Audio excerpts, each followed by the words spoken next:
Hello friends, I am Chevee. Welcome to my shed. How are you today? How's weather wherever the heck you are? And I was thinking yesterday and I forgot to ask.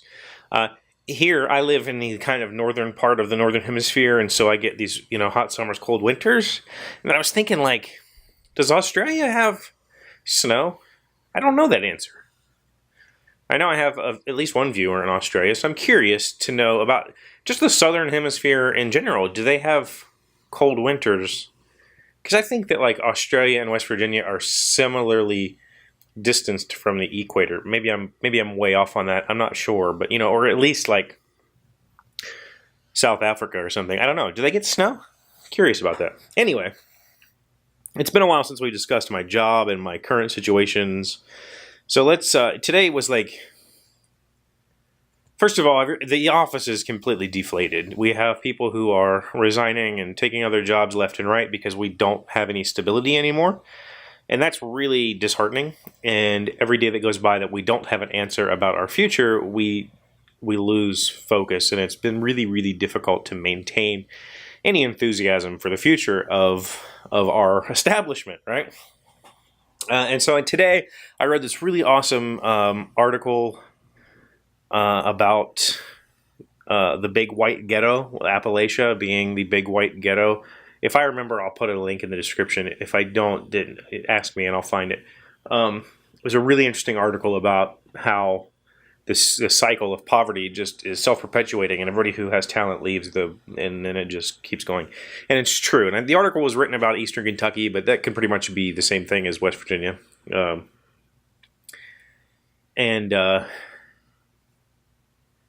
My current situation, the thing that really bothers me is, you guys know that I have skills. I have a lot of them. I have a million of them because that's my hobby, is collecting skills. I'm not really good at any of them, but I have a lot of them. And I've made that a point of mine that I would never be unemployable. I would always have an employment opportunity somewhere, so that if something like this happens, I lose my job unexpectedly, I will just transition into something else.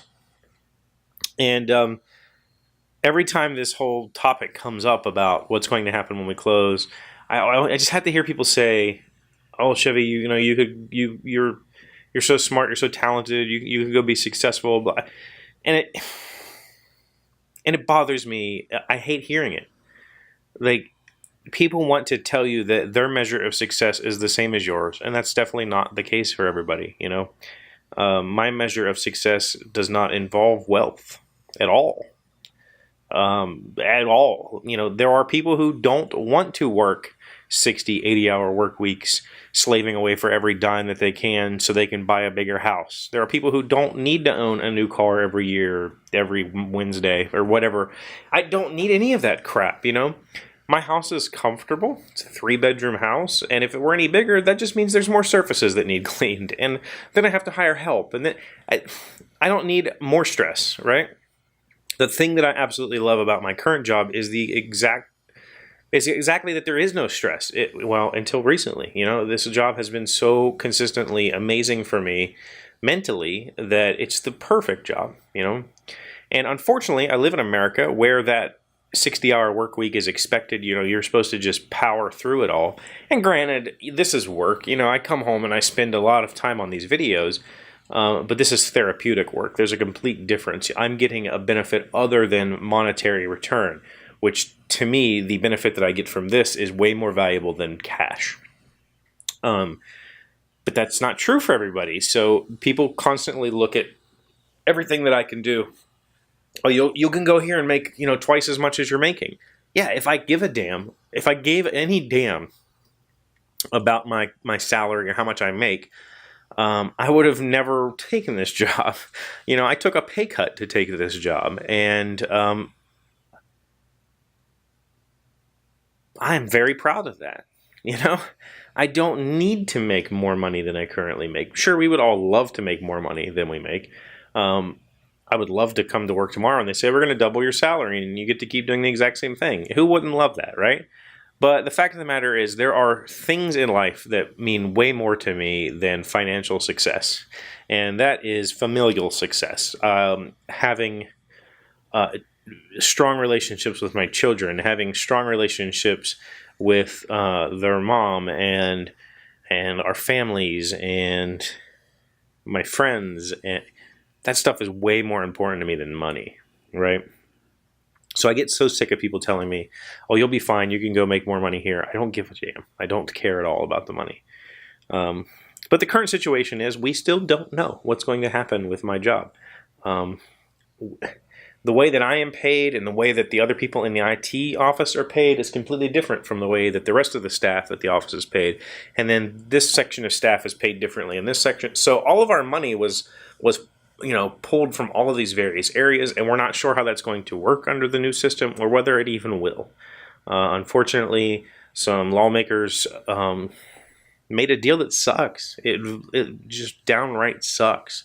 And unfortunately, if we do somehow pull out of this, we won't look anywhere remotely the same because a lot of people are already leaving. It's already, the writing's on the wall, and people are looking for opportunities where they know they can be safe. And I'm not one of those people. I've people outside of the education industry, my board game industry friends, they've all shared with me